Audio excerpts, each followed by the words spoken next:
Longtemps, elle a voulu fuir la Russie. Aujourd'hui, à 78 ans, elle n'en a plus la force. Maintenant, je suis trop vieille. Je dois mourir ici. Georgette Pasquier est née en Bretagne, dans la banlieue de Saint-Malo. C'est là qu'à 20 ans, la jeune ouvrière rencontre Ivan Petchevski, un prisonnier russe. Ils viennent passer 3 ans aux mains des Allemands sur l'île de Jersey. Dans l'euphorie de la victoire, ils partent pour Moscou. Georgette ne connaît rien de l'Union soviétique. Elle ne parle pas un mot de russe, qu'importe. Dès qu'ils seront mariés, c'est promis, ils rentreront en France, tous les deux.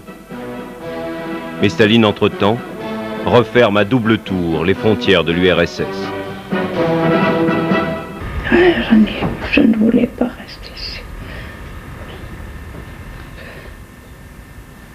Et vous avez essayé de repartir? Oui. Je faisais des papiers. Et l'ambassade française m'aidait à faire ces papiers. Mais rien n'a réussi à rien. Au milieu de la forêt et des marécages infestés de moustiques, pour la petite citadine qui aimait tant la mer, Holmichi, c'est le bout du monde. Son mari est conducteur de camion pour la Syrie.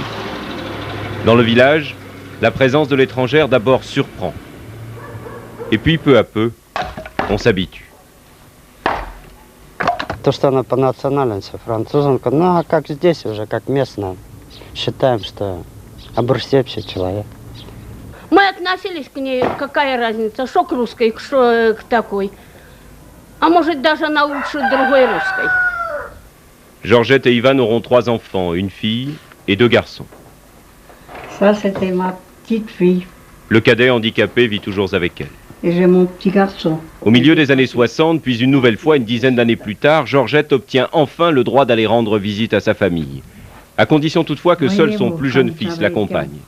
C'est un aller-retour sous peine de représailles. Un coupon, il y avait ici le billet. Il voulait que je prenne la nationalité russe. Ah, je dis non. Je suis française et je reste française. Bien sûr, après l'effondrement du régime communiste, elle aurait pu partir. Mais il était trop tard. Sa sœur, qui régulièrement lui écrivait de France, la seule qui aurait pu l'héberger, sa sœur avant elle s'en est allée. Il vous est arrivé d'être heureuse ici?